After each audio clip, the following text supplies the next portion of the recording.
Assalamu alaikum wa rahmatullah wa barakatuh. J'espère que vous allez bien, mes frères et sœurs, Inch'Allah.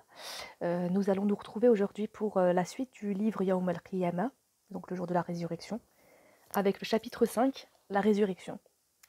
Les êtres ressusciteront dans une terre autre que celle que nous connaissons. Allah subhanahu wa ta'ala dit: le jour où la terre sera remplacée par une autre terre, de même que les cieux, les hommes comparaîtront devant Allah, l'unique, le dominateur suprême. Sourate 14, verset 48. Allah ressuscitera toutes les créatures, les êtres humains, les animaux et les génies, les djinns. Allah subhanahu wa ta'ala dit: nous rassemblerons tous les hommes sans en oublier un seul. Sourate 18, verset 47. De même que les animaux. Allah subhanahu wa ta'ala dit: lorsque les animaux sauvages seront rassemblés. Sourate 81, verset 5. Le prophète sallallahu alayhi wa sallam a dit: Allah tranchera les affaires ayant opposé ces créatures, les djinns, les humains et les bêtes, au point qu'il permettra à la bête privée de cornes de se faire justice contre la bête cornue. Quand aucun différend ne restera plus en suspens entre les bêtes, Allah dira: soyez de la terre. C'est alors que l'infidèle dira: si seulement je pourrais devenir de la terre.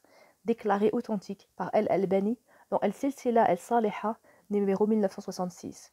Abu Huraira radiallahu anhu dit: Allah ressuscitera toutes les créatures le jour du jugement dernier, les animaux sauvages, les oiseaux, les bêtes de somme et autres. La justice d'Allah atteindra un tel degré de perfection qu'il rendra la justice à une bête sans cornes contre celle qui en a, en lui disant: sois poussière. Amr ibn al-As radiallahu anhu a dit: le jour du jugement, la terre aura une largeur égale à celle du ciel. Les djinns seront ressuscités ainsi que les hommes, les bêtes de somme et les bêtes sauvages. Quand ce jour arrivera, Allah établira la justice entre les animaux et jugera en faveur de la brebis qui n'a pas de cornes et qui a reçu des coups de celles qui en possédaient. Quand Allah aura terminé de juger les animaux, il leur dira: soyez poussière, et le mécréant dira: ah, si je n'étais que poussière. An-Nawawi rahimahullah a dit: cela est une affirmation de la résurrection des bêtes sauvages le jour du jugement et leur retour à ce qu'ils étaient ici-bas, comme le sont les êtres humains irresponsables, les enfants et les fous, ainsi que celui qui n'a pas reçu d'eux. C'est ce que démontrent les preuves citées dans le Coran et la Sunna. Allah le Très-Haut dit: lorsque les animaux sauvages seront rassemblés. Quant au jugement en faveur de la bête sans cornes contre celle qui en avait, ce n'est pas un jugement de responsable, puisque les animaux ne le sont pas, mais c'est un jugement de confrontation. Source: commentaire de Sahih Muslim. Ibn Taymiyyah, rahimahullah, a dit: quant aux animaux sauvages, Allah, qu'il soit loué, les rassemblera et les ressuscitera, comme il est indiqué dans le livre et la tradition, Sunna. Ali al-Qarari, rahimahullah, a dit: si on dit le mouton n'étant pas responsable, comment lui faire subir la justice? Nous disons: Allah est celui qui fait irrésistiblement ce qu'il veut, et on l'interroge point sur ce qu'il fait. L'objectif est d'informer les fidèles que les droits seront sauvegardés. Bien plus, justice sera faite en faveur de celui qui aura été lésé contre celui qui aura commis une injustice à son égard. Source: Al-Mirqat, tome 4, page 761. Tout le monde sera ressuscité nu. Aïcha radiallahu anha a dit: j'ai entendu dire le messager d'Allah sallallahu alayhi wa sallam: le jour de la résurrection, les gens seront rassemblés nu-pieds, complètement nus et non circoncis. Je dis: ô messager d'Allah, est-ce que les hommes et les femmes seront ensemble, les uns regardant les autres? Il dit: ô Aïcha, leur situation sera trop dure pour qu'ils pensent à ces choses. Dans une autre version, leur situation sera trop préoccupante pour que l'un d'eux regarde l'autre. Rapporté par Al-Bukhari et Muslim. Certains seront ressuscités sur leur visage. Allah Ta'ala dit: cependant, le jour de la résurrection, nous les traînerons ensemble sur leur visage, aveugles, muets et sourds. Sourate 17, verset 97.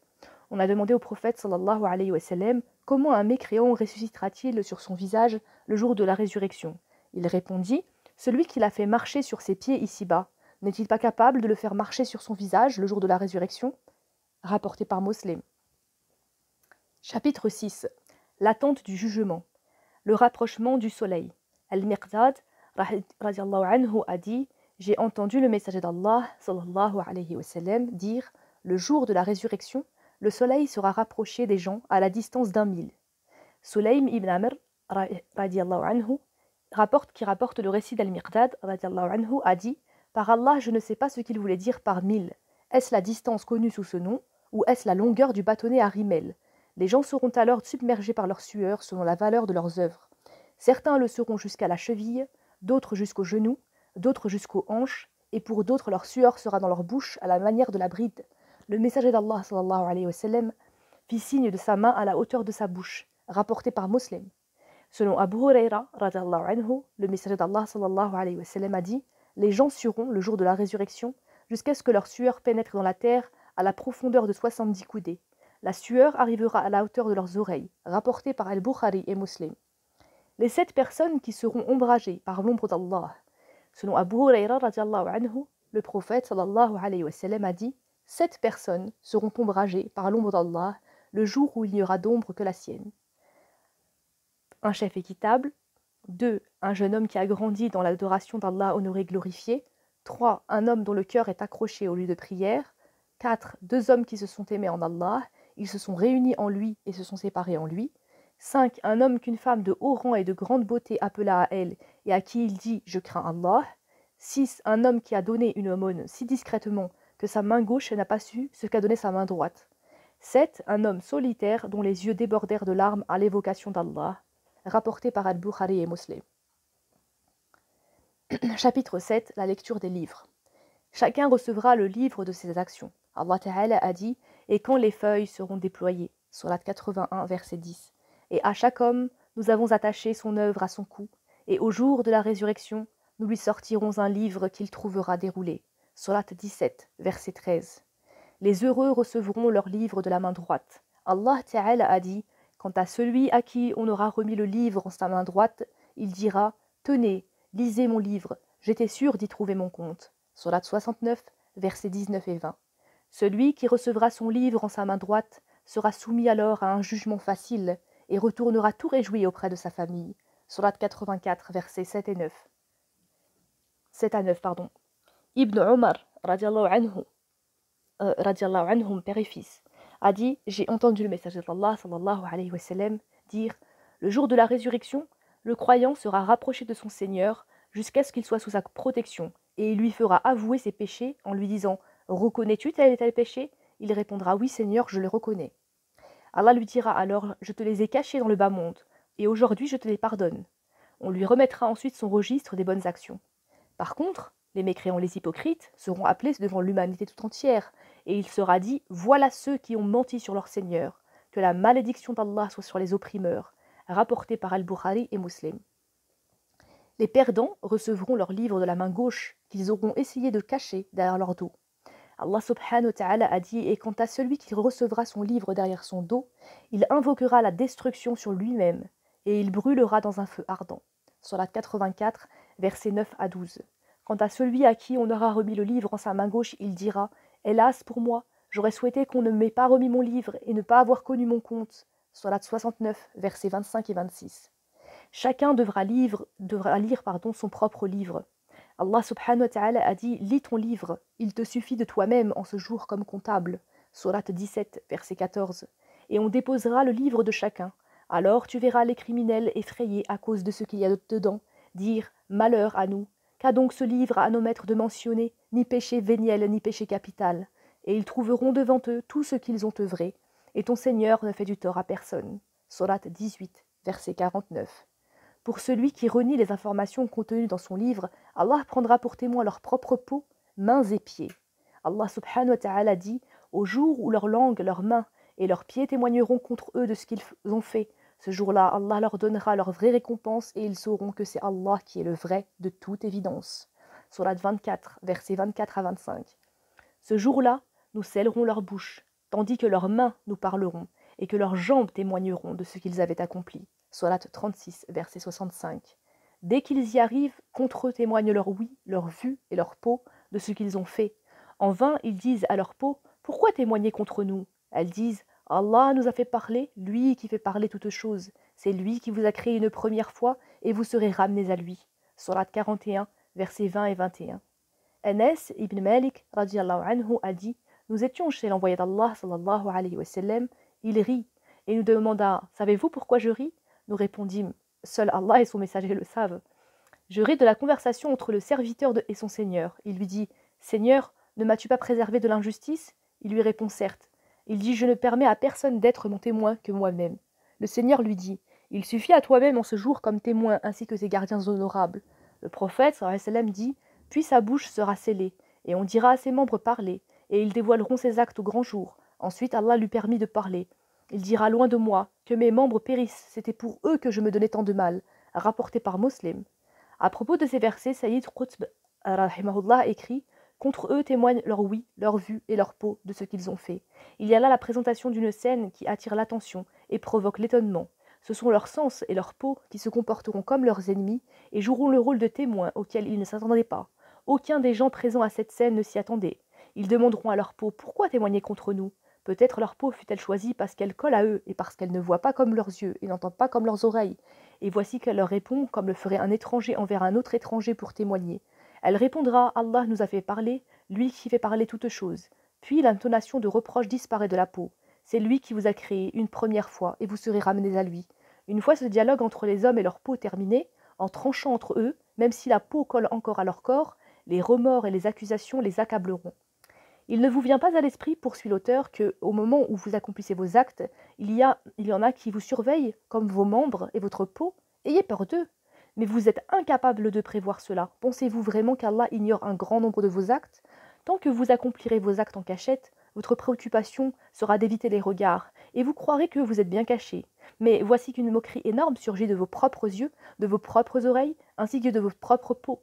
Vous doutez beaucoup d'Allah et de sa capacité de savoir ce que vous faites. C'est cette pensée que vous pensiez de votre Seigneur qui vous a fait périr, et vous voici parmi les perdants. Source: à l'ombre du Coran. Chapitre 8. La balance, Al-Mizan. L'imam At-Tahawi rahimahullah a dit: nous croyons fermement à la résurrection, à la rétribution des œuvres le jour du jugement dernier, ainsi qu'à la comparution devant les anges, alayhim salam, et l'exposition des actes, à la levure des recueils, où sont inscrits, à la lecture, à la lecture des recueils où sont inscrits nos actes, à la récompense, au châtiment, au pont et à la balance, al-mizan, qui pèsera nos œuvres. Source: Bayan ul-i'tiqad ahli sunnah. La balance a lieu après le jugement.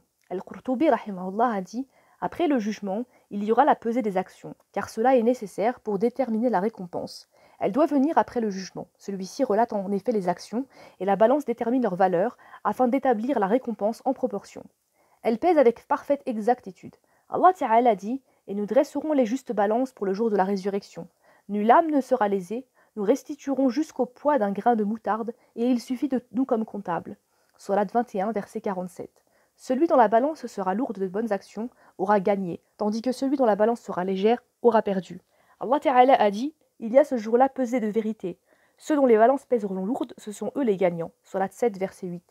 Ceux dont la balance est lourde seront les gagnants, et ceux dont la balance est légère seront ceux qui auront ruiné leur propre âme, et ils demeureront éternellement en enfer. Sourate 23, versets 102 et 103. Alors, celui dont la balance sera lourde connaîtra une vie de contentement. Celui dont la balance sera légère n'aura devant lui qu'un abîme. Sourate 101, versets 6 à 10. D'après Salman, radiallahu anhu, le prophète sallallahu alayhi wa sallam a dit: le jour de la résurrection, on installera la balance. Si on y pesait les cieux et la terre, elle les contiendrait. Les anges alayhim salam demanderont au Seigneur: pour qui pèse-t-on cela? Il répondra: à ceux que je désire de mes créatures. Les anges diront: soyez loués, on ne vous a pas adoré comme il le fallait. Rapporté par Al-Hakim.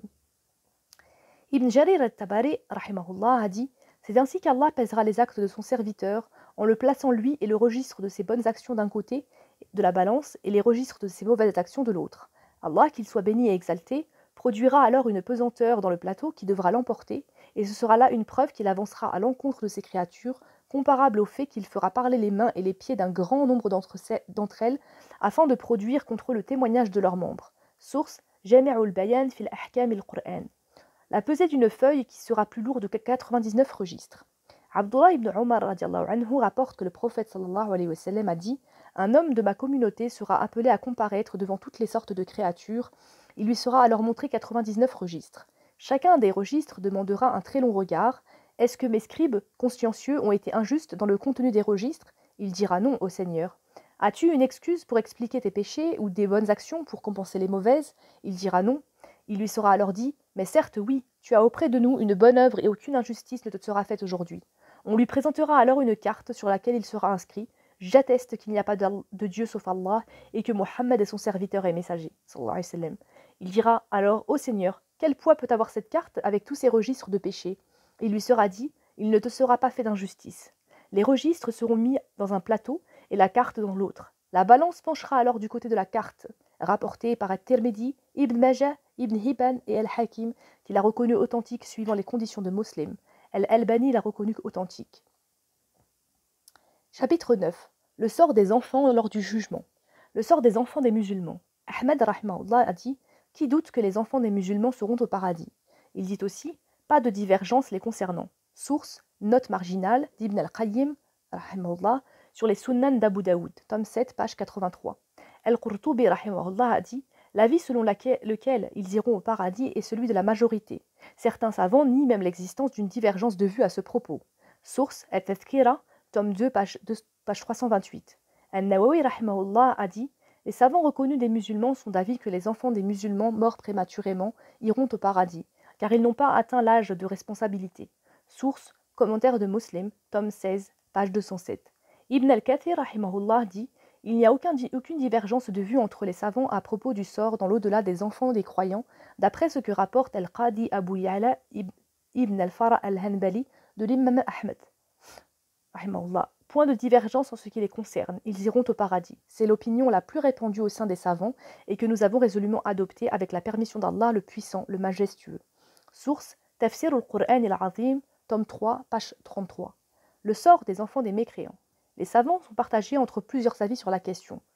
Premièrement, ils iront au paradis. Abu Samra anhu a dit que le Messie d'Allah a vu en compagnie d'Ibrahim les enfants des musulmans et ceux des idolâtres, rapporté par Al-Bukhari, numéro 6646. Hasna bint Muawiyah anha, des Bani Sarim, a affirmé que son oncle paternel avait dit « Ô messager d'Allah, qui ira au paradis ?» Le prophète sallallahu alayhi wa sallam de lui répondre « Le martyr, l'enfant et le nouveau-né enterré ». Rapporté par Ahmed 5409, Al-Albani juge ce hadith faible dans Da'if al-Jami' 5997. C'est ce que soutient la majorité des gens du savoir d'après Ibn Abd al-Barr, rahimahullah, dans At-Tamhid, tome 18, page 96. Petit 2, ils iront rejoindre leurs parents en enfer. Salamata ibn Qais al-Ashdai, qu'Allah l'agré, a dit « Nous nous sommes rendus dans mon frère et moi-même auprès du prophète sallallahu alayhi wa sallam et lui avons dit que notre mère, morte avant l'islam, offrait de l'hospitalité aux visiteurs et faisait du bien à ses parents. Mais elle avait aussi enterré vivante l'une de nos sœurs alors mineure. Le prophète sallallahu alayhi wa sallam nous a répondu « Celle qui enterre et celle qui est enterrée iront toutes les deux en enfer, à moins que la première soit vivante à l'avènement de l'islam et y soit convertie. » Jugé bon par Ibn Kathir et Ibn Abd al-Barr. Abu Ya'la rahimahullah a attribué cet avis à l'imam Ahmed rahimahullah, ce qui a été drûment démenti par Ibn Taymiyyah rahimahullah. Troisièmement, s'abstenir de trancher sur leur sort. D'après Ibn Abbas radhiyallahu anhu, le messager d'Allah sallallahu alayhi wa sallam fut interrogé au sujet du sort des enfants des idolâtres, et il répondit « Seul Allah sait ce qu'ils auraient fait ». Rapporté par Al-Bukhari, numéro 1384, et Muslim, numéro 2660. Abu Hurayra radhiyallahu anhu cite un hadith allant dans le même sens rapporté par Al-Bukhari, rahimahullah, numéro 1383 et Muslim, numéro 2659.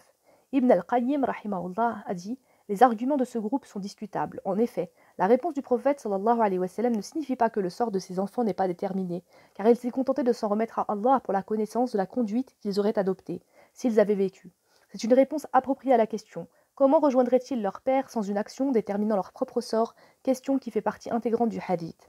Le prophète sallallahu alayhi wa sallam a réservé la connaissance du destin à Allah, mais il n'a pas dit Allah sait mieux où ils iront s'établir ou où ils iront. Le texte ne va pas dans le sens de la doctrine de ce groupe qui soutient la non-détermination du sort des enfants morts prématurément. Source, note marginale d'Ibn al-Qayyim rahimahullah sur les Sunan d'Abu Daoud 785. Quatrièmement, ils seront les serveurs des pensionnaires du paradis. L'option incriminée est citée dans un hadith rapporté par At-Tabarani rahimahullah et Al-Bazar rahimahullah, mais jugé faible par des imams dont Ibn Hajar rahimahullah dans son Fath al-Bari, tome 3, page 246. Cheikh al-Islam rahimahullah dit dans Majmou' al-Fatawa, tome 4, page 279, que cette opinion ne repose sur aucun fondement. Cinquièmement, ils seront soumis à une épreuve dans l'au-delà. Celui d'entre eux qui obéira à Allah entrera au paradis et celui qui désobéira entrera en enfer. D'après Anas, radiallahu anhu, le messager d'Allah sallallahu alayhi wa sallam, a dit « Au jour de la résurrection, on fera venir 4 personnes pour que chacune s'explique. Le nouveau-né, le retardé mental, celui qui est mort dans une période de rupture du divin et le vieillard. Le maître très haut dira ensuite à un bras de l'enfer de se mettre en relief. Puis il dira aux 4 personnes « J'envoyais à mes serviteurs des messagers de leur propre espèce. Maintenant je suis mon propre messager vers vous. Entrez dans le feu. » Le prédestiné au malheur dira « Maître, comment y entrerons-nous alors que nous en étions toujours méfiés ? Quant au prédestiné du bonheur, il y entrera rapidement. Ensuite, Allah le Très-Haut dira: Vous auriez été plus prompt à opposer démenti et désobéissance à mon messager. Ceux-ci étant les uns entreront au paradis et les autres en enfer. Rapporté par Abu Ya'la, numéro 4224. Ibn al-Qayyim rahimahullah a dit: C'est l'opinion la plus juste qui concilie les différents arguments et synthétise les hadiths relatifs à la question. Selon cette opinion, certains enfants seront au paradis, comme le dit le hadith de Samra, et d'autres en enfer, comme le disent le hadith de Aïcha radhiyallahu anha et la réponse du prophète sallallahu alayhi wa sallam. Seul Allah sait au moment de leur création ce qu'ils auraient fait. Il est bien connu que Allah ne les punira pas du fait de sa seule connaissance de ce qu'ils auraient fait tant qu'ils ne l'ont pas fait, car il ne punit que celui qui le mérite conformément à l'objet de sa connaissance éternelle dont le contenu se révélera dans l'au-delà. Ces propos, seul Allah sait ce qu'ils auraient fait, signifient qu'il sait dans quel sens ils se seraient comportés s'ils avaient vécu et que celui qui réussit à son épreuve lui aurait obéi et que celui qui échoue lui aurait désobéi, ce qui montre que sa science s'exerce sur le comment de l'inexistence s'il avait existé.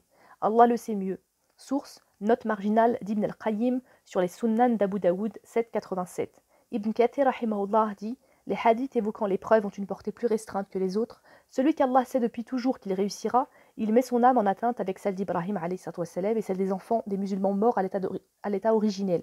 Et celui qui sait qu'il ne réussira pas, son sort dépend d'Allah le Très-Haut et il ira en enfer au jour de la résurrection, conformément au hadith de l'épreuve et à ce qu'Al-Ashari rapporte des sunnites. Commentaire d'Ibn Kathir 3.3.